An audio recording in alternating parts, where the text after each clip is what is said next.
बिस्मिल्लाहिर्रहमानिर्रहीम। Dear students, अस्सलाम वालेकुम। वेल स्टूडेंट्स, आज का हमारा जो लेक्चर होगा उसके लिए जो कोड होगा वो मैथ्स 212, 223 और 233 के लिए होगा, यानी कि ये सारी टेक्नोलॉजीज के लिए होगा। इसके लिए हम फर्स्ट चैप्टर जो स्टार्ट करेंगे, चैप्टर नंबर 1, वो है फंक्शंस एंड लिमिट्स। फंक्शंस पे आने से पहले हम इसके कुछ बेसिक कॉन्सेप्ट्स देख लेंगे, कुछ बेसिक डेफिनेशन पढ़ेंगे वो क्या होती हैं, उसके बाद फिर हम फंक्शंस पे आते हैं। तो पहली चीज इसमें आएगी क्वांटिटी। तो क्वांटिटी की डेफिनेशन है anything that can be measured और काउंटेड, यानी कि हर वो चीज जिसकी हम पैमाइश कर सके या हम उसको काउंट कर सकें, यानी कि गिन सकें। इसकी एग्जांपल्स हैं, लेंथ होगी, इसको हम मेजर कर सकते हैं, वॉल्यूम है, एज हो गया, टाइम हो गया, this can be counted etc. These are all the examples of quantity. अब क्वांटिटी की फर्दर दो टाइप्स हैं, एक है कांस्टेंट्स और दूसरे हमारे पास आएंगे वेरिएबल्स।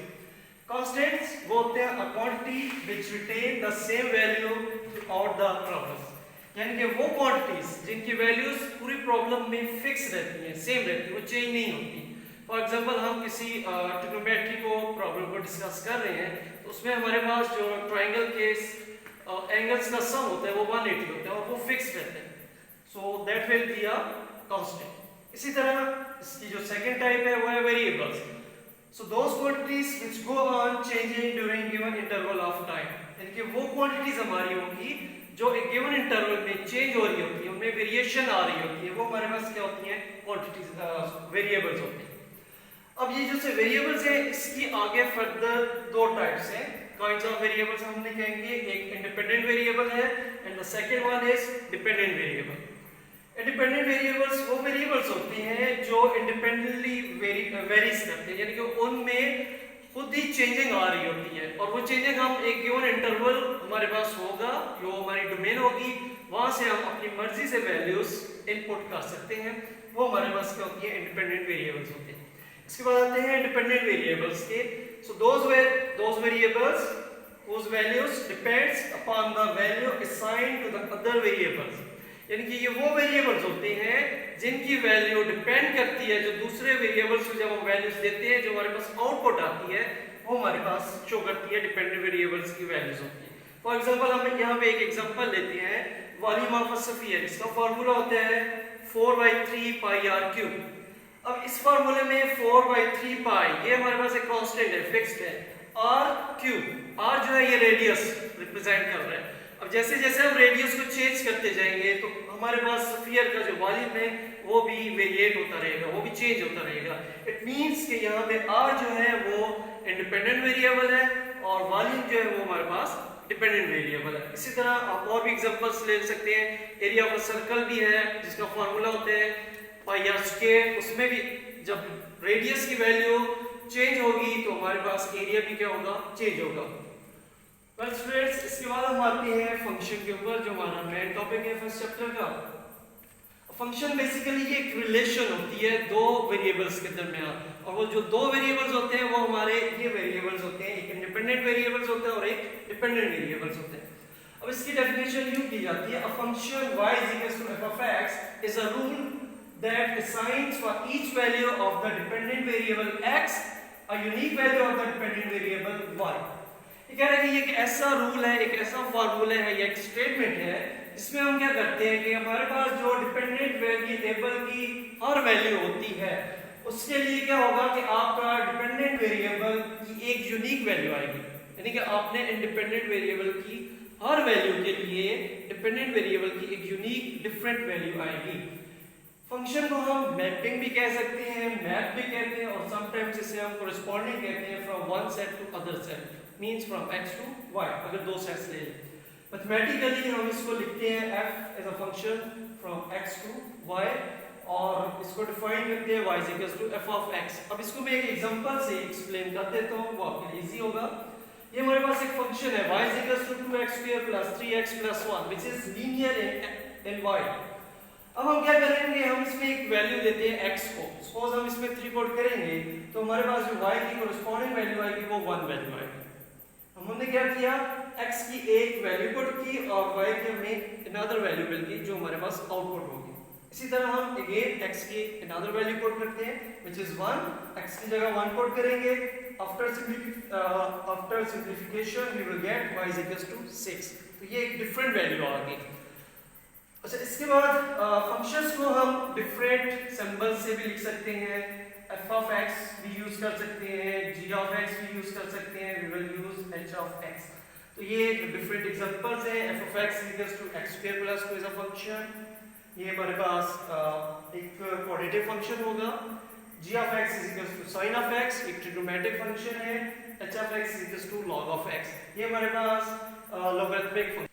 ओके वेल स्टूडेंट्स, अब हम फंक्शन को एक ग्राफ से रिप्रेजेंट करते हैं कि वो कैसे होगा। दो सेट्स लेते हैं हम, एक x जिसके एलिमेंट्स सपोज करते हैं हम a b और c, तीन एलिमेंट्स ले लेते हैं।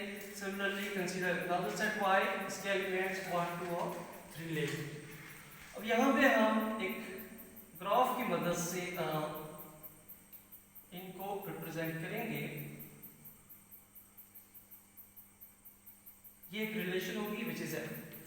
हम क्या करते हैं, a को मैप करते हैं 1 के साथ, ये इसको हम साइन भी कह सकते हैं, या इसकी कोरेस्पोंडेंस बना लेते हैं। b को मैप करते हैं 2 के साथ, c को मैप करते हैं 3 के साथ। यहाँ हम एक रिलेशन बनाते हैं विच इज कॉल्ड f। अब रिलेशन में क्या करते हैं कि a जो मैप कर रहे हैं 1 के साथ, इसको हम ऑर्डर पेयर की फॉर्म में लिखेंगे a1। फिर b मैप कर रहा है 2 के साथ, इसको हम लिखेंगे b, 2। इसी तरह तीसरा ऑर्डर पेयर बनेगा c 3 के साथ। सो ये हमारे पास एक रिलेशन आ गया। अब हम चेक करेंगे कि ये रिलेशन फंक्शन है या नहीं है। इसके लिए हमारे पास दो कंडीशंस होती हैं, उनको चेक किया जाता है। पहली कंडीशन ये होगी कि जो ऑर्डर पेयर्स हैं इनके पहले एलिमेंट्स का सेट हमारा पहला सेट होना चाहिए, x के इक्वल आना चाहिए। इससे हम कहते हैं domain of f which is equals to a b c। तो ये x के इक्वल आ रहा है, इसका मतलब है पहली कंडीशंस हमारी फुलफिल कर रही है। सेकंड कंडीशन ये होती है कि आपके जो ऑर्डर पेयर्स हैं इनके फर्स्ट एलिमेंट्स में रिपीटिशन नहीं आनी चाहिए, यानी कि कोई भी एलिमेंट उसका आगे दो इमेज ना बन रहे हो। अगर तो दो या दो से ज्यादा इमेज बनते हैं फिर वो फंक्शन नहीं होगा। तो हम यहाँ पे चेक करते हैं a का इमेज भी 1 है, b का इमेज भी 1 है, c का इमेज भी एक ही है।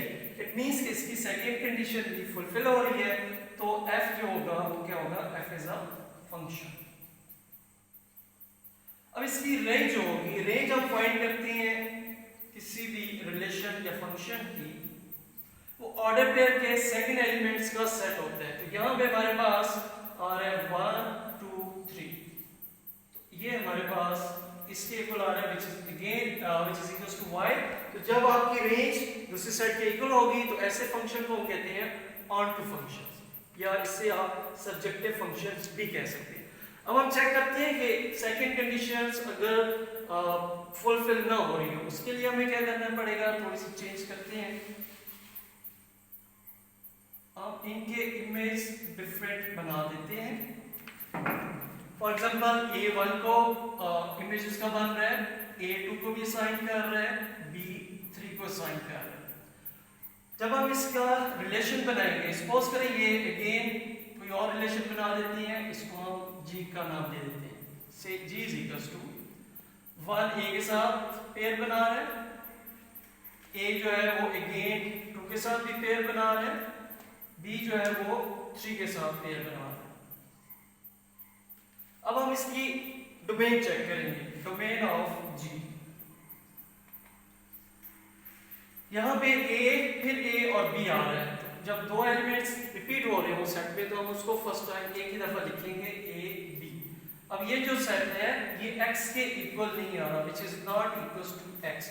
तो हमारे फंक्शंस की फर्स्ट कंडीशन ये थी कि अगर आपके रिलेशन का जो डोमेन होगा वो फर्स्ट सेट के इक्वल आ जाए तो वो फंक्शंस की पहली कंडीशंस को फुलफिल कर जाता है। यहाँ चूंकि हमारे पास a और b आ रही है डोमेन में, c मिसिंग है यानी कि c का इमेज नहीं बन रहा, इसलिए हमारी जो g रिलेशन है this is not a function.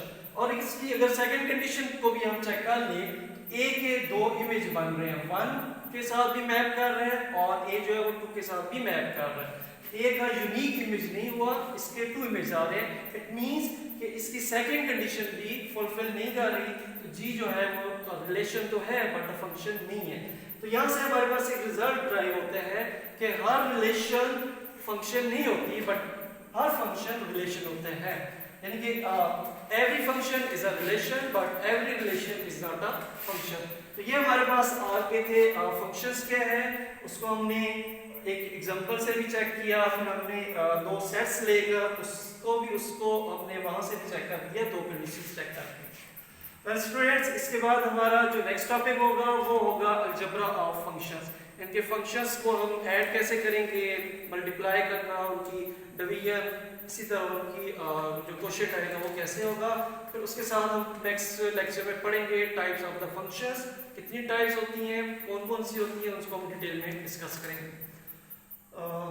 Thank you.